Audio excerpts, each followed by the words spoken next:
2019년 7월 21일 일본에서 참의원 선거가 치러졌습니다. 아베 총리는 개헌을 하기 위해 한국과 무역 갈등까지 일으켰는데요. 이겼지만 진 아베의 이번 선거를 자세히 한번 알아보겠습니다. 구독과 좋아요, 알림 설정 부탁드립니다.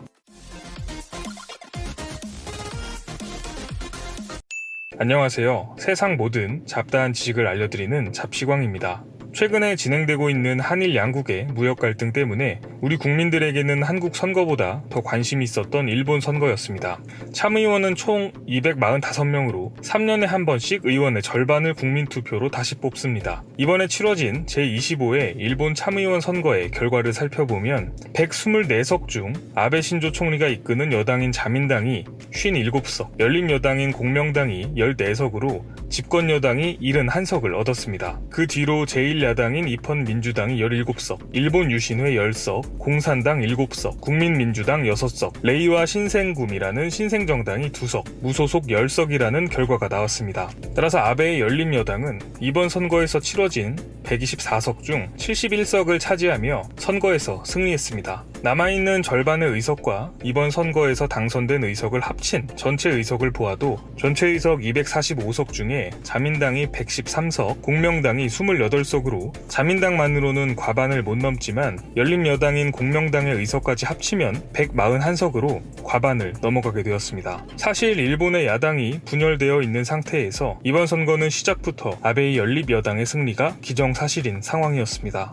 아베 정부가 진정으로 원하는 것은 일본이 전쟁 가능한 국가인 정상국이 되는 개헌안을 발의하는 것이었습니다. 그렇다면 아베는 목표했던 개헌을 할 수 있을까요? 답은 그렇지 않다입니다. 개헌 발의를 하려면 참의원, 중의원 모두 3분의 2 이상이 찬성해야 합니다. 현재 일본 내에서 개헌에 찬성하고 있는 정당은 아베의 자민당, 공명당, 일본 유신회 이 세 정당입니다. 이 세 정당의 의석수를 모두 합하면 160석이 됩니다. 개헌을 발의하려면 164석이 필요한데 4석이 부족한 상황입니다. 4석이라니 정말 간발의 차이입니다. 아베 역시 개헌을 포기하지 않겠다는 입장입니다. 무소속 의원들을 설득하여 반드시 개헌을 이끌어내겠다는 의지를 보였습니다. 산술적으로 무소속 의원 4명만 설득하면 개헌이 발의되겠다는 생각이 들지만 현실은 전혀 그렇지 않습니다. 개헌파로 분류되는 28석의 공명당이 내부적으로는 개헌에 회의적인 여론이 만만치 않기 때문입니다. 공명당은 불교를 기반으로 하는 정당으로 알려져 있습니다.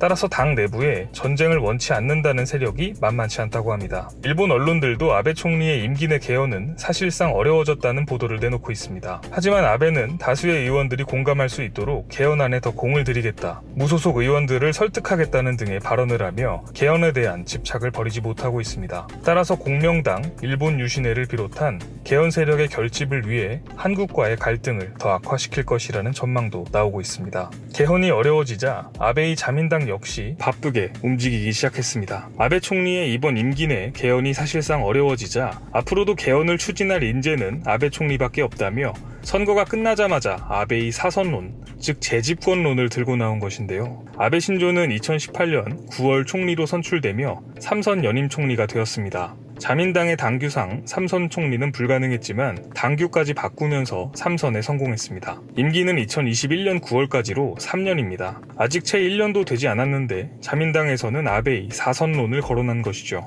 이번에도 마찬가지로 당규를 4선까지 가능하도록 바꾸겠다는 의견을 보였습니다. 이럴 거면 당규를 뭐하러 만드는지 잘 모르겠네요. 아베 총리는 4선을 생각하고 있냐는 기자의 질문에는 전혀 고려치 않고 있고 당규를 지킬 것이라고 밝혔지만 당규를 바꾸고 지키겠다는 것인지 알 수가 없는 상황이기 때문에 그리 신뢰가 가지는 않습니다.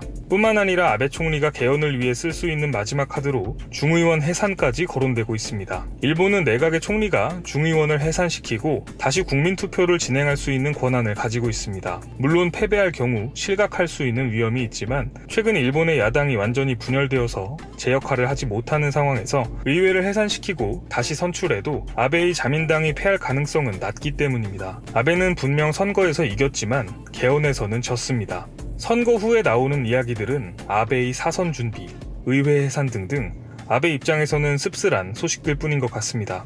아베는 결국 개헌을 위해 다시 한국을 바라볼 것 같습니다. 보수 결집을 위해 머지않은 시일 내 한국에 추가 제재를 감행할 것이라는 예측이 나오고 있는데요. 결국 아베의 개헌에 대한 불필요한 집착 때문에 한일 양국의 기업들만 힘든 시간을 보내게 될 것 같습니다. 시청해주셔서 감사합니다. 더 많은 잡다한 지식들이 궁금하시다면 구독과 좋아요를 눌러주시면 감사하겠습니다. 그리고 알림 설정도 해놓으시면 더 빠르게 만나보실 수 있습니다.